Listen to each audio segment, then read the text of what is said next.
Fall तब सबसे ज्यादा फ्रस्ट्रेटिंग होता है जब आपको लगता है कि सब कुछ सही कर रहे हो, फिर भी बाल रुक ही नहीं रहे। ज्यादातर लोग इस स्टेज पे ऑयल चेंज करते हैं, शैम्पू चेंज करते हैं, लेकिन एक बेसिक चीज को कंप्लीटली इग्नोर कर देते हैं, स्कैल्प की एक्चुअल कंडीशन। जब स्कैल्प वीक हो जाता है तो कोई भी प्रोडक्ट लॉन्ग टर्म तक काम नहीं करता, इसलिए हेयर फॉल धीरे धीरे नॉर्मल लगने लगता है, लेकिन वो नॉर्मल होता नहीं है। इस वीडियो में मैं आपको बताऊंगी रूट रिवाइवल टॉनिक बनाना, जो आपके स्कैल्प और रूट्स को स्ट्रांग बनाता है और हेयर फॉल को नेचुरली कंट्रोल करता है। कोई शॉर्टकट नहीं, कोई फेक क्लेम नहीं, बस सिंपल और रियल रिजल्ट। अगर आपको भी लगता है कि प्रॉब्लम बालों से ज़्यादा स्कैल्प लेवल पे है तो वीडियो को पूरा देखिए, क्योंकि सॉल्यूशन तो सिंपल है, लेकिन जब तक समझ ना आए रिजल्ट नहीं मिलेगा। Without any further ado, let's get started. Hello friends, welcome back to my channel. I am किरण।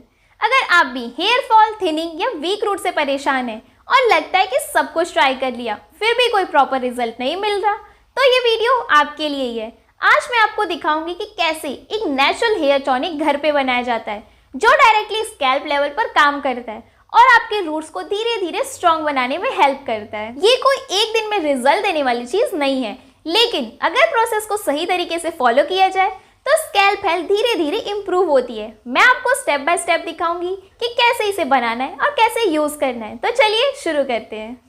अब हम टॉनिक बनाना स्टार्ट करते हैं। मैं एक एक करके इंग्रेडिएंट्स ऐड करूंगी और साथ साथ शॉर्ट और क्लियर बताऊंगी हर एक इंग्रेडिएंट स्कैल्प और हेयर रूट्स के लिए क्या काम करता है। इससे आपको क्लियर हो जाएगा कि ये टॉनिक कैसे काम करता है। सबसे पहले हम एक क्लीन बर्तन लेंगे, उसमें 3 ग्लास पानी डालकर गैस पे रख देंगे। अब मैं यहाँ फेनोग्रीक सीड्स ऐड कर रही हूँ, जिसे हम मेथी दाना कहते हैं। ये स्कैल्प के लिए एक बहुत ही इफेक्टिव और नेचुरल इंग्रेडिएंट माना जाता है। ये स्कैल्प को डीपली नरिश करता है और हेयर रूट्स को स्ट्रॉन्ग बनाने में हेल्प करता है, जिससे हेयर फॉल और ब्रेकेज धीरे धीरे कम होने लगते हैं। अगर आपके स्कैल्प ड्राई रहते हैं या डैंड्रफ की प्रॉब्लम होती है तो मेथी दाना स्कैल्प को सूद करता है और ड्राइनेस को बैलेंस करने में मदद करता है, as well as blood circulation को इम्प्रूव करता है, जिससे हेयर फॉलिकल्स को बेटर न्यूट्रिशंस मिलते हैं और हेयर ग्रोथ के लिए हेल्दी एनवायरनमेंट बनाता है। सेकेंड इंग्रेडिएंट मैं यहाँ कलौंजी ऐड कर रही हूँ। कलौंजी स्कैल्प के लिए काफी पावरफुल इंग्रेडिएंट माना जाता है। ये स्कैल्प के अंदर ब्लड सर्कुलेशन को इम्प्रूव करता है, जिससे हेयर रूट्स को बेटर नरिशमेंट मिलता है और हेयर फॉल कम करने में हेल्प मिलती है। अगर स्कैल्प पर इचिंग, इरिटेशन या एक्सेसिव ऑयलीनेस की प्रॉब्लम होती है तो ये कलौंजी स्कैल्प को बैलेंस करने में मदद करती है, एज वेल एज ये स्कैल्प को हेल्दी रखती है, जिससे हेयर फॉलिकल स्ट्रॉन्ग रहते हैं और हेयर ग्रोथ के लिए बेटर कंडीशन बनाती है। अब इस पानी में हम रोजमेरी लीव्स ऐड कर रहे हैं। रोजमेरी स्कैल्प की ब्लड सर्कुलेशन को स्टिमुलेट करता है, जिससे हेयर रूट्स तक बेटर ऑक्सीजन और न्यूट्रिशंस पहुंचते हैं। ये वीक रूट्स को स्ट्रॉन्ग बनाने में हेल्प करता है और हेयर फॉल कंट्रोल को सपोर्ट करता है, as well as rosemary scalp को फ्रेश और बैलेंस रखता है, जिससे एक्सेस ऑयल और इचिंग जैसे इशू कम होते हैं।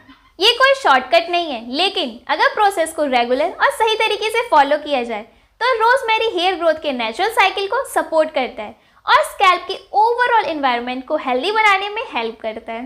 अब हम इस टॉनिक में 1 स्पून लौंग ऐड कर रहे हैं। लौंग स्कैल्प के लिए एक पावरफुल नेचुरल इंग्रेडिएंट है, जो एंटीसेप्टिक प्रॉपर्टीज के साथ आता है, जो स्कैल्प इन्फेक्शन और इरिटेशन को नेचुरली रिड्यूस करता है और इचिंग और डैंड्रफ जैसी प्रॉब्लम्स को काम करता है।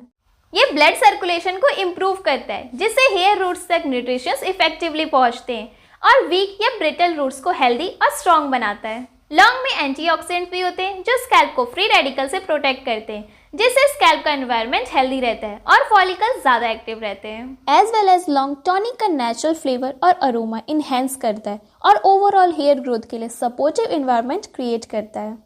अब हम इस टॉनिक में 1 स्पून ब्लैक पेपर ऐड कर रहे हैं। ब्लैक पेपर स्कैल्प के लिए एक पावरफुल स्टिमुलेंट है, जो ब्लड सर्कुलेशन को बूस्ट करता है और हेयर रूट्स तक न्यूट्रिएंट्स और ऑक्सीजन एफिशिएंटली पहुंचाने में हेल्प करता है। ये वीक फॉलिकल्स को एक्टिवेट करता है, जिससे हेयर ग्रोथ के लिए एक हेल्दी एनवायरनमेंट बनता है।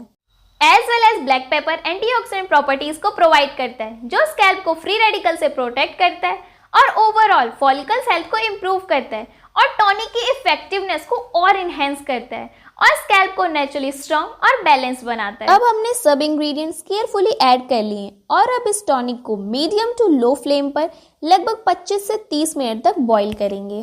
ध्यान रहे फ्लेम मीडियम टू लो हो ताकि सब इंग्रेडिएंट्स अपनी मैक्सिमम गुडनेस और न्यूट्रिशंस को पानी में अच्छे से रिलीज करें। अब हम इसे ढक देंगे। जैसे जैसे टॉनिक बॉईल होता है बीच बीच में जेंटली मिक्स करते रहिए। आप नोटिस करेंगे कि क्वांटिटी थोड़ी सी कम हो जाती है और इसका कलर और अरोमा एकदम रिच हो जाता है। इसका मतलब है कि सारे एक्टिव कंपाउंड्स और बेनिफिट्स एक्सट्रैक्ट हो चुके हैं। जब बॉईल कंप्लीट हो जाए फ्लेम को बंद कर दीजिए और इसे इसी में ढक करके 1 से 2 घंटे के लिए रेस्ट करने दीजिए ताकि ये कम्प्लीटली ठंडा हो जाए और सारे न्यूट्रिशंस प्रॉपर्ली एब्जॉर्ब हो जाए। ये कम्प्लीटली ठंडा हो गया है तो हम इसको छान रहे हैं और ये जो रेसिड्यू बच गया है ना, इसको फेंकना नहीं। मैं आगे बताती हूँ कि इसका आप क्या कर सकते हो। मैंने इस तरह की स्प्रे बॉटल्स ली, इससे थोड़ा सा इजी हो जाता है स्प्रे में लगाना। अगर आपके पास इस टाइप की बॉटल्स नहीं है तो कोई बात नहीं, आप नॉर्मल किसी भी बॉटल में स्टोर कर सकते हैं और जब लगाना हो तो कॉटन बॉल की हेल्प से आप इसे स्कैल्प पर लगा सकते हैं और आप इसे आराम से स्टोर करके 1 महीने तक रख सकते हैं। ये टॉनिक बिल्कुल भी चिपचिपा नहीं है तो आप इसे बालों में लगा करके भी रहने दे सकते हैं, कोई प्रॉब्लम नहीं होती है। या फिर आप इसे हेयर वॉश करने से 2-3 घंटे पहले लगा ले या फिर आप इसे रात में लगाकर आप मॉर्निंग में भी वॉश कर सकते हैं। इसे हमें बालों की लेंथ में नहीं लगानी है, मेनली इसे स्कैल्प पर ही लगाना है। या तो स्प्रे बॉटल से या तो कॉटन बॉल की हेल्प से अच्छे से एकदम स्कैल्प में डिपॉजिट कर दे ताकि हमारी जो स्कैल्प है वो एक्टिवेट हो जाए। अच्छे से पूरी तरह स्कैल्प में लगाने के बाद इसे फिंगर टिप से कम 5 मिनट के लिए मसाज करना है। इस टॉनिक को वीक में 3 से 4 दिन लगाएं और मिनिमम 3 महीने तक कंसिस्टेंटली यूज करने से स्कैल्प और हेयर हेल्थ ग्रेजुअली इंप्रूव होती है। अब जो रेसिड्यू बच गया था ना, इसको मैं फिर से पानी डाल के फिर से बॉईल कर रही हूँ ताकि मैक्सिमम एक्सट्रैक्ट निकल सके। और इसके बाद जो बचेगा इसे आप धूप में सुखा करके ग्राइंड करके पाउडर बना सकते हैं।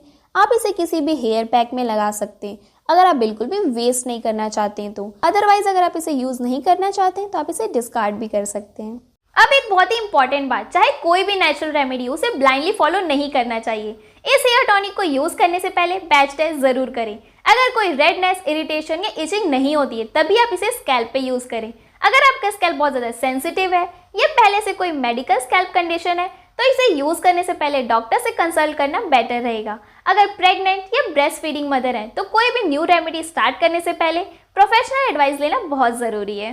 अब बात कर लेते हैं रिजल्ट की, क्योंकि ये सबसे ज्यादा इंपॉर्टेंट होता है। ये कोई 1 डे या 1 वीक का सॉल्यूशन नहीं है क्योंकि हेयर और स्कैल्प को हील होने में टाइम लगता है। अगर आप इस हेयर टॉनिक को रेगुलरली वीक में 3 से 4 दिन और मिनिमम 3 महीने तक फॉलो करेंगी तब आप धीरे धीरे नोटिस करेंगे कि आपका स्कैल्प ज्यादा बैलेंस्ड और हेल्दी फील होने लगता है। इचिंग, इरिटेशन और एक्सेस ऑयलीनेस जैसे इश्यूज ग्रेजुअली इंप्रूव होते हैं और हेयर रूट ज्यादा स्ट्रॉन्ग और एक्टिव फील होने लगते हैं। याद रखिए हर किसी का स्कैल्प और हेयर कंडीशन अलग होता है, इसलिए रिजल्ट पेस भी थोड़ा सा डिफरेंट हो सकता है, लेकिन कंसिस्टेंसी ही की है। जब स्कैल्प हेल्दी होता है तभी हेयर नेचुरली हेल्दी ग्रो करता है। तो फ्रेंड्स, ये था मेरा कंप्लीट प्रोसेस एक नेचुरल हेयर टॉनिक बनाने का।